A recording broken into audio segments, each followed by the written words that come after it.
So I recently put out a poll asking what video to make next, and one of the options was Limitless was wasted on Gojo. And then naturally in the comments I got a load of Gojo goblins having a go at me for having such a ridiculous idea, even though they don't understand the context of the video. This is what we're going to talk about today, but I guarantee you it's not what you think. If anything, it's kind of Gojo glaze, but just wait and see. Basically, I think Gojo was so overwhelmingly strong and skilled and talented. Basically, he's just Gojo, okay? He was Gojo. He was so Gojo that the Limitless technique really didn't need to go any further than what Gojo made it do. He's a very explosive fighter. You can see even from the way he talks about fighting Sukuna that he likes to go all in and give it his all. People often ask questions about like why didn't Gojo just teleport out of Sukuna's domain every single time? It's because he wanted to overcome Sukuna's domain with his own. He is a very hands-on, head-first, give-it-your-all person. That's why all of his abilities with Limitless are such huge maximum moves. He does maximum blue, he does maximum red, and they are all effectively just massive maximum output attacks. Like, sure, he doesn't necessarily max them out every time, but the effect it has is the same. It's a ball of energy that has a property like pushing or pulling or just tearing everything apart, and he throws it at his opponent. As we know, a technique can manifest differently in a sorcerer based on their own individual personality and on the kind of era they're in and what technology's like, things like that. For Gojo, being the person that he is, who's very all out and, you know, very devastatingly powerful, he really didn't need anything other than these maximum attacks. He just throws red, he throws purple, he throws blue. He has his infinity, he has infinite void. I mean, think back to the time that he used hollow purple on Hanami. He really did not need to be doing all that. He knew exactly what Hanami was, he could have just teleported there, few blue punches, rip off Hanami's head, done. Easy. But no, he decided to tear half of his school apart and potentially kill one of his students simply because he wanted to show off and use a massive all-out hollow purple attack, which ended up not even fully exercising Hanami. So it's actually Gojo's overwhelming mindset that I feel like wasted Limitless's potential, because we could have seen an even more inventive use of it other than big blue, big red, big purple. Someone not as explosive and all-out powerful or even skilled as Gojo probably would have to find a different way to use the Limitless technique, but since we've never seen anyone other than Yuta in Gojo's body, then we can't really determine for sure what that would look like, which is kind of what I want to discuss now. So when I say Limitless was wasted on Gojo, that's exactly what I mean, okay? I don't mean he wasn't good with Limitless, I mean he was so good with Limitless that the technique didn't need to be evolved any further than it was, which I think was kind of boring, and this is where I feel Gege also failed when putting Yuta in Gojo's body. I thought for sure we were going to see a unique interpretation of the Limitless technique from Yuta, because Yuta is not Gojo, and I think the reason why he failed using blue and purple so much in that fight is because he was trying to be Gojo when he should have been Yuta. But that's a whole different narrative thing of him trying to be a monster but actually ultimately failing to do so because Yuta's not a monster. It gets a bit messy, but don't worry about that right now. Let's start off with blue. Now, I think Gojo actually uses blue much better than he uses everything else, because he doesn't just throw around maximum blues all the time. He can enhance his physical stats by like punching really hard with blue. I think the way Kusakabe describes it is a blue punch feels like you're being hit with a counter jab at the same time as a normal punch. And then he also uses blue for, well, teleportation, high speed. It's a little bit sketchy. He basically compresses the distance between two places and then steps between them, which is how he moves so fast. He then obviously has his maximum output chanted blue, but he can also make loads of mini blues and throw them at his opponent, like he did against Sukuna. And of course, it allows access to general telekinesis, which is like, you know, when he was throwing buildings around, he's using blue to do it. He just moves his hand, tears a whole bridge up, and throws it at Sukuna. You know, it's a good use of the technique. I do wish we had more opportunities to see him actually, you know,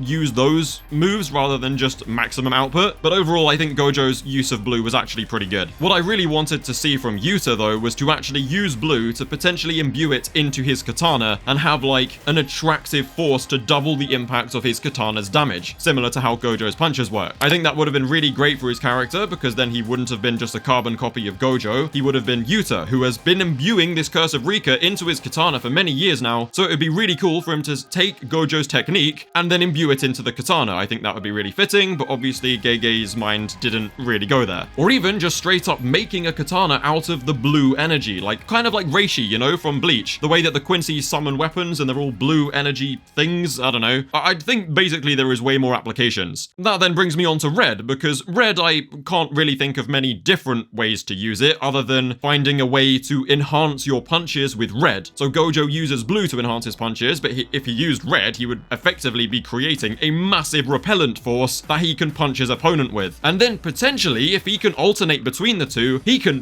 basically just double his physical stats again by using blue to punch and then maybe like using red to repel himself forwards to even further boost his speed. I think using a combination of both would have been really cool to see, but for some reason he only used blue to enhance himself. Red was literally only ever seen used as a big maximum or like close to maximum ball of energy. Actually, in the very first episode of the anime, Gojo uses a very tiny red shockwave to blast Sukuna's finger against the wall. That's the kind of thing I wish we saw more of, using mini reds and just spamming them instead of going for one maximum, you know? I feel like having an easy way to just fire off mini reds doing chip damage over time would be a really cool application of the ability rather than finding a window to go all out. Which of course I think could be done with purple as well. I feel like if you made a small blue with one hand and a small red with the other hand and just combine them together, you could be chucking out mini purples, doing more damage than a mini red, but not as much damage as a full purple. It's just more convenient like that. But because Gojo, being the all-out guy he was, we never really got to see him do that because he was skilled enough to pretty much always get a purple off when he wanted to, as he demonstrated when Sukuna tried to stop him and he let out the unlimited hollow purple. Also, for you Dragon Ball fans, I feel like if he did that, like bring one blue hand together and one red hand together and did like a Kamehameha shit, he'd be able to shoot like a purple laser beam, which I thought would be really cool. But yeah, I just would have liked to have seen more use of red in a smaller non-maximum state, like he did in the first episode. Almost like Iron Man repulsor hands, you know, you just kind of fire off red left, right, and center, and eventually it will build up enough damage. Of course, then you could do the same thing, you enhance your physicals with red, you could enhance a weapon, or even make a weapon out of red. I just think there are so many applications. The neutral application of Infinity is a kind of hard one to speculate about. I think Infinite Void as the domain and also just having Infinity is probably the only things you can really get out of that, because they are, you know, the neutral applications of the technique. But I really don't think that all of the previous 6-size Limitless users would have used the technique in the same way. So I am kind of upset that when we actually finally got to see someone other than Gojo use the Limitless technique, it was trying to replicate Gojo's exact style instead of Yuta finding his own. I actually intend to make a theory kind of what if video soon talking about the 6-size Limitless user who fought the 10 Shadows user, and I think in that what if I'm going to come up with a creative use for Limitless that isn't the same as Gojo's, because I really like the idea of using it at a basic level where you're throwing out smaller attacks instead of trying to find one big opening for a big attack. And I find with blue, the simple use of telekinesis and teleportation and enhancing your punches is so much more interesting to me than seeing him fire off a maximum attack. Sure, it's cool in the moment, but you're sitting there sometimes wondering why Gojo isn't doing all of these things in his fights when he really could be. The first time we actually see him use his environment as a weapon was against Sukuna, because Gojo was so overwhelmingly strong that he never actually needed to have a better use of the technique until he fought Sukuna, which is why we saw so many more applications from him in that fight. But it still wasn't enough. And I'm hoping, because we never actually got to see the inside of the fight within their domain clashes, that Mappa actually animate the fights they have in the domains to the point where we can see Gojo using his Limitless in a more effective way in close quarters combat to make Sukuna's domain fail. Because to this day, we don't really know how that fight went. We were staring at the outside of the domain with the rest of the cast, and then after 3 minutes, it would collapse, and then Sukuna would just kind of have injuries and stuff, but we didn't know how they got there. We need to know actually what he was doing to damage him, and I hope Mappa clears that up, because I feel like that's a very good opportunity to come up with some more inventive uses for the Limitless technique that Gojo could be using in his fighting style. But yeah, if you guys have any ideas for the applications of Limitless that we haven't seen that could help me write the next video, then that would be greatly appreciated. This was actually unscripted, I just kind of felt like waffling about it for a bit because it's been on my mind for a while. But as always, make sure to like and subscribe if you enjoyed. Feel free to join the Discord and follow me on Twitter, links below. Thank you guys for watching, and I will catch you in a bit.